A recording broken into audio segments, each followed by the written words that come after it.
오늘 우리에게 허락하신 하나님의 말씀 함께 보겠습니다. 마태복음 5장 7절 말씀입니다.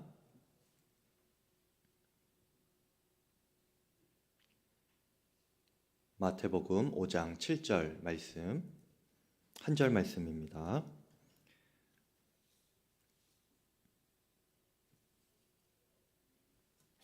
마태복음 5장 7절 다 찾으셨으면 우리 함께 읽겠습니다. 긍휼히 여기는 자는 복이 있나니 그들이 긍휼히 여김을 받을 것이미요. 아멘. 자, 하나님의 말씀입니다. 오늘은 긍휼히 여기는 자가 받는 복에 대해서 함께 이야기를 나누려고 합니다. 여러분, 긍휼이라는 말은 하나님의 조건 없는 사랑, 또 용서, 위로 이런 뜻이 담긴 단어입니다. 성경에서는 이 긍휼을 또 자비라는 말과 함께 쓰기도 하고요. 또 자비라는 상황을 표현할 때 또 긍휼을 사용하기도 합니다. 이 긍휼이라는 말은, 이 성품은 하나님의 성품입니다. 기본적으로는 하나님께 이 긍휼하신 마음이 있는 거예요. 그런데 하나님은 하나님만 그렇게 살아가시는 것이 아니라 우리도 이 긍휼의 마음으로 살아가기를 원하고 계십니다. 마태복음 23장 23절에 보면 이런 말씀이 있습니다. 화 있을진저 외식하는 서기관과 바리새인들이여, 너희가 박하와 회향과 근처의 11조는 들이되 율법에 더 중한 바 정의와 긍휼과 믿음은 버렸도다. 그러나 이것도 행하고 저것도 버리지 말아야 할지니라, 말씀하셨습니다. 예배 드리고 예물 드리고 요것만 하지 말고 너희가 정의와 긍휼과 믿음도 있어야 된다 하는 것입니다. 그런데 어찌어찌 하다 보니까 사람들이 이 예배 형식과 예배의 습관은 잘 몸에 배었는데 그 마음에 정의가 없고 믿음이 없고 또 무엇보다 긍휼이 찾아볼 수가 없는 마음이 되었던 거예요. 그런데 예배도 잘 드리고 그렇게 주님 앞에 예물도 잘 드리지만 이것도 버리지 말아야 되겠지만 긍휼의 마음도 너희가 있어야 한다, 버리지 말아야 한다, 꼭 기억해야 한다 말씀하시는 것이죠. 우리가 긍휼함으로 주님 앞에 서고 살아야 하는 것을 예수님이 알려주시는 것입니다. 그렇다면 이 긍휼이라는 것이 무엇인지 우리가 조금 더 구체적으로 알아야 되겠죠. 긍휼의 뜻은 이렇습니다. 여러분, 안타까운 일을 당한 사람을 보면 마음에 그 사람의 처지, 또 그 사람이 그 상황 가운데 가지고 있을 만한 그 마음과 동일한 마음을 갖는 것, 이것이 긍휼이에요. 내가 그 사람의 마음과 동일한 마음을 갖는 것. 그래서 영어로는 컴패션이라고도 말을 합니다. 내 마음과 저 사람의 마음, 저 사람이 당한 지금 그 상황을 내가 헤아릴 수 있으면 그게 긍휼의 마음인 거예요. 그런데 그것으로만 끝나는 것이 아니고요. 저 사람이 좀 불쌍하다, 안 됐다, 이런 마음을 내가 갖는 것뿐만 아니라 이런 마음이 들었으면 그 마음에 책임을 지는 것까지가 긍휼입니다. 그 마음에 행동이 따라야 한다는 것이에요.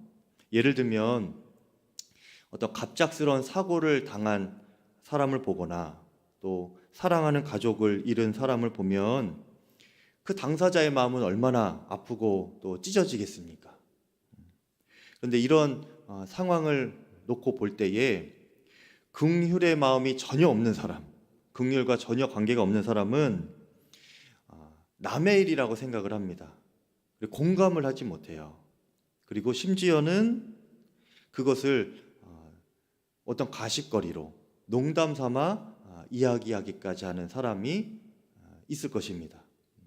드물겠지만 그런 사람이 있겠죠. 긍휼과 전혀 상관이 없는 사람입니다. 그런데 이 긍휼한 마음이 조금 있는 사람은 그런 어려움을 당한 이야기를 듣고 안타까워하고 또 불쌍해하는 마음을 갖습니다. 그런데 거기에서 멈추는 거예요. 그걸로 끝나는 거예요. 이것이 긍휼한 마음이 조금 있는 사람입니다. 그런데 긍휼한 마음이 많은 사람, 그런 사람은 어떨까요? 그 사람 불쌍하구나. 그 상황 가운데 처한 그 사람의 마음을 나도 같이 아파하면서 애통해하면서 그런데 거기서 끝나는 것이 아니라 그 애통해하는 마음, 불쌍히 여기는 마음을 책임을 지는 거예요. 어떤 행동을 이어서 하게 되는 것입니다. 어떻게라도 표현을 하는 거예요. 가서 위로를 해준다든지, 뭐 병원에 있으면 병문안도 가보고, 밥은 잘 챙겨 먹는지 수시로 다니면서 이렇게 돌아봐 주고, 또 장례가 나면 찾아가서 위로해주고, 조의금도 챙겨드리면서 그렇게 뭐라도 내가 그 마음에 대한 표현을, 행동을 하는 겁니다. 그것이 긍휼히 여기는 자의 모습인 것입니다. 이 긍휼의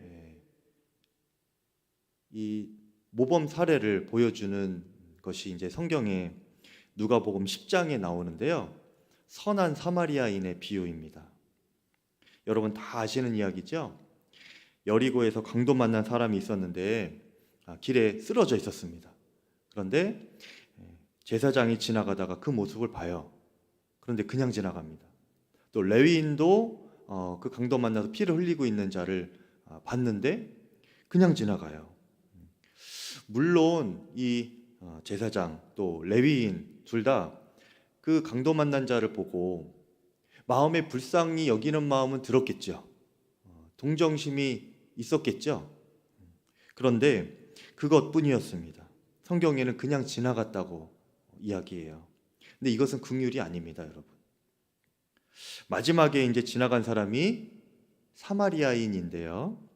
그 사마리아인은 그 강도 만나서 죽어가는 사람을 보았을 때 우리로서는 이해할 수 없는 그런 도움을 줍니다. 자신이 가진 기름과 포도주로 그 상처를 치료해 주고요. 또 주변에 여관인데 주막 같은 곳이에요. 여관으로 그렇게 데리고 가서 자기가 가지고 있는 돈을 주인에게 건네주면서 이 사람을 잘 도와주십시오 이렇게 부탁을 합니다. 일면식도 없는 사람이었어요. 지나가다가 그냥 본 사람이었던 것입니다. 그런데 이 사마리아인이 자신도 어디로 지금 가고 있는 길이었고 여행객이었지만 자신이 가진 것을 다 주인에게 주면서 잘 돌봐주라. 그리고 비용이 더 들면 내가 갔다가 돌아오는 길에 다시 갚아주겠다. 이렇게까지 말하고 그 사람을 맡깁니다. 그리고 자신은 이제 가던 길을 가게 되죠. 이렇게 단지 안쓰러워하고 불쌍히 여기고 공감하거나 또 동정심을 갖는 마음으로만 멈추는 것이 아니고요. 그를 돕기 위하여 자신의 일과 또 자신이 얻을 수 있는 이익에 손해를 비록 볼지라도 그럴지라도 그 사람을 위하여 구체적으로 좀 행동해 주는 것, 나에게 들었던 이 불쌍히 여기는 마음, 공감하는 마음에 책임을 질 줄 아는 것, 이것이 바로 긍휼인 것입니다. 한 가지 조심할 것은 이 긍휼함을 표현을 할 때, 긍휼함으로 살아갈 때에 자기 의로 긍휼함을 베푸는 것, 이런 경우도 종종 있습니다. 사람에게 보이기 위해서 또 다른 목적을 얻기 위해서 나는 이렇게 긍휼히 여기는 사람이야, 나는 이런 사람이야, 이렇게 드러내면서 자신이 또 얻을 이익이 있다면 능히 그렇게 하는 그런 사람의 모습도 있을 수가 있습니다. 우리가 이런 것들을 스스로는 경계를 해야 돼요. 그렇게 자신의 이익을 위해서, 자기 의를 위하여서 긍휼히 여기는 모습으로 살아가는 사람은 도와주는 것은 좋지요. 그리고 상대방이 도움을 받는 유익도 있지요. 그런데 달라지는 것이 있는데 무엇이냐면 내 의로 또는 내 목적을 이루기 위하여 긍휼히 여기는 사람에게는 세상이 보상을 해줍니다. 아, 당신 정말 대단한 사람이군요. 그리고 뭐 세상에서 주는 어떤 칭찬과 격려와 보상이 있을 수 있겠죠. 그런데 그것뿐입니다. 하지만 주님으로부터 나오는 마음으로 내가 긍휼히 여기고 또 그 마음에 순종하여서 그 불쌍히 여기는 마음에 책임지는 삶을 사는 사람은 정말로 긍휼히 여기는 자의 복을 얻는 거예요. 그것이 무엇이죠? 뒤에 뭐라고 써 있었습니까? 긍휼히 여기는 자는 복이 있나니 그들이 긍휼히 여김을 받을 것이며, 이렇게 말씀하셨습니다. 긍휼히 여김을 받는 복을 누리게 되는 거예요.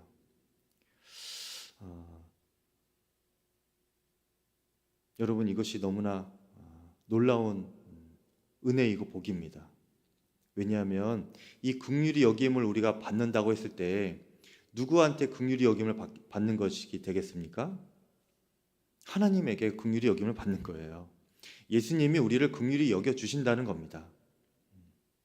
여러분, 예수님께서 우리를 긍휼히 여겨 주신다는 것은 그 무엇과도 비교할 수 없는 축복입니다, 여러분. 마태복음 9장에 보면 예수님께서 복음을 전하시러 이제 돌아다니실 때에 그 백성들이 모였을 때 하나님 나라에 관한 복음도 들려주시고, 뿐만 아니라 그 모인 이들 중에서 병이 있는 자들은 병도 고쳐주시고, 또 연약함이 있는 자들은 그 연약함도 해결해 주시고, 그렇게 치유 사역도 같이 해주셨어요. 그런데 그 이유가 무엇이었는가? 마태복음 9장 36절에 보니까 그 무리를 보시고 불쌍히 여기시니라고 했습니다. 이는 목자 없는 양과 같이 고생하며 기진함을 봄이라. 성경이 그렇게 기록하고 있죠. 여기서 불쌍히 여기셨다고 하는 것이 바로 이 긍휼함입니다. 이 단어가 긍휼함이라는 단어예요. 그러니까 예수님이 보시고 그 무리를 긍휼히 여기셨다는 거예요. 불쌍히 여기는 마음이 생기셨는데, 근데 예수님이 그렇게 긍휼히 여기는 마음이 한번 들어오시면 예수님은 그냥 지나치지 않으십니다. 책임을 지세요. 그래서 그들에게 천국 복음을 들려주신 것이고, 뿐만 아니라 그들의 연약함, 질병, 마음의 아픔, 이런 것도 해결해 주신 것입니다. 책임을 져 주신 거예요. 예수님은 이렇게 우리의 필요를 위하여서 친히 행동하시고 역사해 주시는 분이십니다. 책임을 져 주시는 분이에요. 우리 모두가 먼저는 예수님의 그 긍휼히 여겨 주심을 입었기 때문에 지금 이 자리에 있는 겁니다. 예수님께서 우리를 불쌍히 여겨 주지 않으셨다면 우리에게 구원은 없어요, 여러분. 천국의 소망을 누리며 또한 그 천국을 기대하며 살아갈 수 있는 이유는 예수님께서 우리가 그분을 알지 못했을 때에 죄인으로 살아가던 우리를 보시고 불쌍히 여기셨기 때문입니다. 지옥 갈 인생을 보시고 불쌍히 여기셔서 우리를 천국 갈 인생으로 변화시키시려고, 책임져 주시려고 십자가에 달려 죽으신 것이죠. 그 일을 이루신 곳이 바로 이 십자가인 것입니다. 그리고 우리가 그 긍휼히 여김을 받은 증인인 것입니다. 그래도 우리 마음에도 예수님의 이 긍휼하심을 입고 구원받았으니 다른 사람을 볼 때에도 우리도 긍휼함으로 살아갈 수 있기를 바랍니다. 그러면 주님이 책임지신다는 거예요. 너희가 긍휼히 여기며 살아가면 너희는 내가 책임진다. 그게 긍휼히 여기는 자는 복이 있나니 그들이 긍휼히 여김을 받을 것이며 라는 말씀의 의미입니다. 몇 해 전에 제가 알던 한 권사님께서 그 교회 안에 한 집사님이 계셨는데 그분에게 신장 이식을 해주셨어요. 내 몸의 일부를 떼어서 나의 가족에게 주는 것도 참 쉽지 않지 않습니까? 그런데 남에게 자신의 신장을 띄워준 거예요. 교회의 한 지체라는 이유만으로. 그 지체의 형편과 사정을 보면서 이 권사님의 마음에 공감하는 마음, 또 불쌍히 여기는 마음, 긍휼히 여기는 마음이 들어온 겁니다. 그런데 그 마음이 주님께서 주시는 마음이었던 거예요. 그래서 그 지체를 위하여서 책임지는 행동을 한 것이죠. 그래서 그 지체에게 신장을 이식을 해준 것입니다.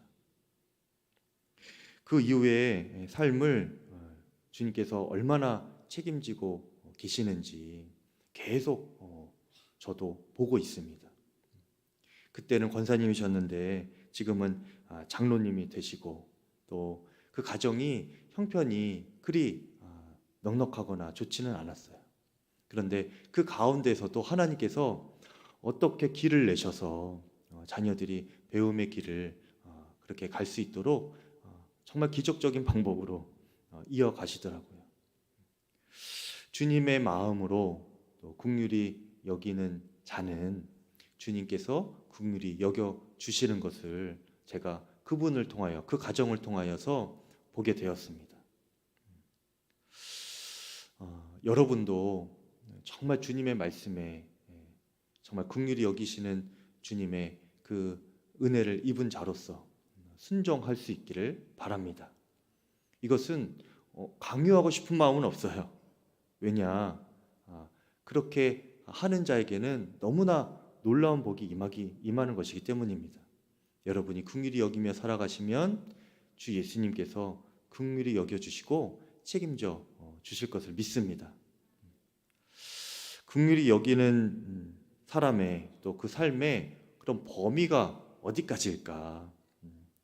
어디까지인가 하면 긍휼히 여길 수 없는 자도 긍휼히 여기는 것, 이것이 긍휼히 여기는 삶의 범위입니다, 여러분. 나에게 심하게 대하고 나를 분노하게 하는 사람, 원수 같은 사람을 볼 때에 그 사람을 불쌍하게 여길 줄 아는 사람, 그 사람이 되어야 하는 거예요. 우리는 이런 마음을 예수님에게서 발견하게 됩니다. 예수님이 십자가에 못 박혀 죽으실 때에 자기에게 침뱉고 또 가신 면류관을 씌우고 채찍질하고 조롱하고 뺨을 때리고 못 박고 그런 사람들에게 예수님 십자가 달리실 때에 그 사람들을 저주하지 않으셨습니다. 하나님께 오히려 이렇게 기도하셨죠. 주여, 그들의 죄를 용서해 주십시오. 저들은 지금 자신들이 무엇을 하는지 알지 못하고 있습니다. 저들은 불쌍한 자들이오니 하나님 저들을 용서해 주십시오. 이렇게 기도한 것입니다.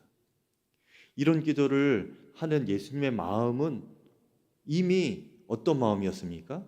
그들을 불쌍히 여겼고 그들을 이미 용서하신 마음이셨던 거예요. 그러니 이런 기도를 하실 수 있는 것입니다. 예수님에게는 이런 긍휼한 마음이 있으셨고 거기에 책임지는 행동을 하셨는데 그것이 무엇이었습니까? 기도였어요. 기도. 하나님, 저들에게 책임을 돌리지 마십시오. 그런데 예수님이니까 그러시지요 라고 생각하실 수도 있죠. 그런데 그것이 아닙니다. 예수님만 그렇게 원수 같은 자까지 용서하신 것이 아니라 여러분, 스데반 집사도 그렇게 했어요.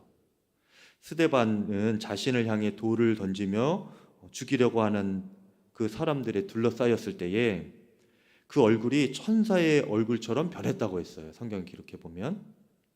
근데 어떻게 그런 원수 같은 자들을 향하여서 천사의 얼굴을 그렇게 할 수 있었을까요? 그저 그 심령 가운데 주님의 마음이 부어지지 않으면 어떻게 그렇게 할 수가 있었겠습니까? 그도 예수님처럼 긍휼한 마음이 부어진 거예요. 자신을 향하여 돌을 던지면서 저주하는 그 사람들이 원수 같아 보이는 것이 아니라 원수이긴 하죠. 그런데 원수 같아 보이질 않은 거예요. 그게 억지로가 아니라 그냥 저절로 그렇게 되어지는 겁니다. 그리고 오히려 그 사람들을 향하여서 스데반 집사가 무엇이라고 기도하냐면 예수님과 동일한 기도를 해요. 주여, 이 죄를 그들에게 돌리지 마옵소서. 이렇게 기도합니다. 여러분, 우리가 이런 긍휼히 여길 수 없는 자까지 그렇게 긍휼히 여길 수 있는 하나님의 사람이 될 수 있기를 바랍니다. 오늘 산상수훈 5장 7절, 마태복음 5장 7절 말씀에서는 우리에게 그 정도의 긍휼함, 그 정도의 마음까지 우리에게 도전을 하고 있는 거예요. 그러면 어떤 사람이 그렇게 긍휼히 여기는 자로 살아갈 수가 있을까요? 십자가의 은혜와 긍휼을 진정으로 경험하고 아는 사람, 그 사람이 진정으로 긍휼히 여기며 살아갈 수가 있는 것입니다. 내가 죄인이었는데 십자가의 은혜로 구원받고 용서를 그렇게 받아본 사람, 십자가의 은혜를 기억하고 있는 그 사람이 내 앞에 있는 원수까지도 그렇게 용서하고 사랑할 수 있고 그를 위하여 기도해 줄 수도 있게 되는 것입니다. 다른 사람을 이렇게 미워하고 또 정죄하는 사람을 보면 두 가지 중에 한 가지예요. 용서받지 못해 본 사람이거나 아니면 용서를 받았었는데 그것을 잊어버린 사람. 이 두 종류입니다. 우리의 마음을 한번 자세히 들여다보시면 근데 나에게는 이 긍휼의 마음까지는 없다. 어떻게 긍휼히 여기면서 그렇게 긍휼히 여길 수 없는 사람까지 긍휼히 여기면서 그렇게 살아갈 수 있을까? 이런 마음이 생각되신다면 여러분, 우리가 억지로 할 것이 아니에요. 다시금 십자가 앞으로 나아가 보시기를 바랍니다. 십자가 앞으로 나아가면 내가 어떤 상황에서 용서받았고 또 긍휼히 여김을 받아서 이렇게 구원에 이르게 되고 주님 앞에 또 십자가 앞에까지 나오게 되었는지 주님이 알려주실 거예요. 그러면 예수님의 마음이 우리 가운데 부어지게 되는 것입니다. 우리가 아직 죄인 되었을 때에 예수님이 우리를 위하여 죽으셨던 거예요. 우리가 구원받을 만한 상태였을 때에 예수님이 우리를 위하여 십자가에 달리신 것이 아니고요. 우리가 아직 죄인 되었을 때에, 이 말은 무엇이냐면 하나님을 대적한 원수였다는 말입니다. 하나님과 반대되는 자였다는 거예요. 그때에 그리스도께서 우리를 위하여 죽으심으로 하나님께서 우리에 대한 자기의 사랑을 확증하셨느니라. 로마서 5장 8절에 증거하고 있는 것입니다. 용서할 만해서 용서하신 것이 아니고요. 원수 되었을 때 우리를 사랑하신 것입니다. 따라서 예수님께서 나를 용서하시고 구원하시기 위해 이 십자가에서 생명을 내어주신 그 은혜가 어떤 것인지 우리가 진정으로 깨닫는다면 우리가 다른 사람을 용서 못할 수가 없는 것이죠. 나 같은 죄인도, 나 같은 원수도, 나 같은 죄인 중에 괴수도 예수님께서 나를 위하여 자기 목숨을 내어주시고 구원하여 주셨는데 내가 누구를 용서하지 못하겠는가? 누구를 긍휼히 여기지 못하겠는가? 누구를 받아들이지 못하겠는가? 이렇게 되는 거예요. 십자가에 나아가실 때에 그 나를 구원하신, 나를 용서하시고 사랑하신 그 십자가의 긍휼이 깨달아지기를 그렇게 기도해 보시기를 바랍니다. 긍휼의 저절로 되어지게 되어 있습니다. 또 예수님의 십자가는 어떤 목적이 있었냐면요, 사람들 사이에 원수된 것을 하나 되게 하시려고 십자가를 지신 것, 그 목적이 있습니다. 당시에 유대인과 이방인이 서로 반대되는 위치에 있었어요. 유대인과 이방인이 서로 상종을 하지 않았었습니다. 그때에 에베소서 2장 16절에 그 상황을 놓고 뭐라고 이렇게 증거하는가 하면 또 십자가로 이 둘을 한 몸으로 하나님과 화목하게 하려 하심이라. 원수된 것을 십자가로 소멸하시고. 이 둘을 한 몸으로라는 것은 유대인과 이방인을 말하는 것입니다. 서로 원수되고 서로 받아들이지 않는 이 반대되는 것들, 둘이 된 것을 주님 안에서 하나 되게 하시려고, 하나님 안에서 화목하게 하시려고 예수님이 십자가를 지셨다는 거예요. 우리가 십자가를 진정으로 안다면, 예수님께서 십자가를 왜 지셨는지 진정으로 말씀을 통해 깨닫는다면 우리가 받아들이지 못할 사람이 없습니다. 용서하지 못할 사람이 없어요. 긍휼함으로 대하지 못할 사람이 아무도 없는 것입니다. 우리가 십자가로 구원받지 않고 십자가로 용서받지 않았으면은 긍휼히 여김으로 살아가지 않아도 돼요, 여러분. 굳이 그렇게까지 살 필요 없습니다. 그런데 우리는 그 긍휼함을 입은 자이고 그 십자가의 보혈의 공로가 우리를 지금까지 살게 하신 것입니다. 우리 안에는 십자가의 DNA가 흐르고 있는 거예요. 십자가에 예수님의 피가 흐르고 있는 것입니다. 그러면 우리도 긍휼함으로 살아야 하는 것이지요. 원수에게 내 손으로 원수 갚으면 그것으로 끝이지만 내가 원수에게도 주의 긍휼로 용서하고 사랑할 때에 하나님께서 나를 긍휼히 여겨 주신다니까요. 원수에게 그냥 그대로 만약에 내가 원수 갚지 않고 그대로 둔다. 그러면 나에게 손해인 것 같잖아요. 약간 세상 말로 호구가 되는 것 같잖아요. 그런데 그것이 아니라는 거예요. 사랑하고 품고 받아들이고 용서하면 그것이 세상 말로는 호구같이 보여도 그것이 가장 복된 일입니다. 왜 그렇죠? 내가 그렇게 긍휼함으로 그 사람을 대할 때, 원수에게도 내가 긍휼함으로 대할 때 예수님은 나를 책임져 주시니까, 예수님이 나를 긍휼히 여겨 주실 것이니까, 내 삶의 하늘의 은혜로 역사하시고 그렇게 책임지실 것이니까 나는 호구가 아닙니다, 여러분. 가장 복된 사람이 되는 거예요. 긍휼은 하나님의 성품이지만 하나님은 우리 또한 그 하나님의 긍휼하심으로 살아가기를 원하고 계십니다. 오늘 우리에게 그것을 도전하는 거예요. 근데 억지로 하라는 것이 아닙니다. 우리에게 이미 그 긍휼히 여기며 살아갈 수 있는 능력을 주셨어요. 그 DNA를 주셨어요. 그것이 바로 십자가입니다. 십자가의 긍휼로 우리를 구원해 주셨기 때문에 이미 우리는 긍휼히 여기며 살아갈 수 있는 능력이 이미 내재되어 있는 거예요. 그러니까 오늘 마태복음 5장 7절은 그런 의미로 해석하면은 반대로 우리가 읽어야 되는 거예요. 긍휼히 여김을 받은 복을 너희가 이미 받았으니 너희도 긍휼히 여기며 살아라. 이런 명령인 것입니다. 긍휼히 여기는 자가 긍휼히 여김을 받을 것이요가 아니고요. 너희는 이미 긍휼히 여김을 받았으니 십자가로 너희도 이제 긍휼히 여기며 살아가라.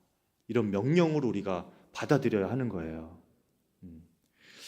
그렇게 여러분 모두가 주님 안에서 주 예수님께서 책임져 주시는 복된 삶을 살아가실 수 있기를 간절히 축복합니다.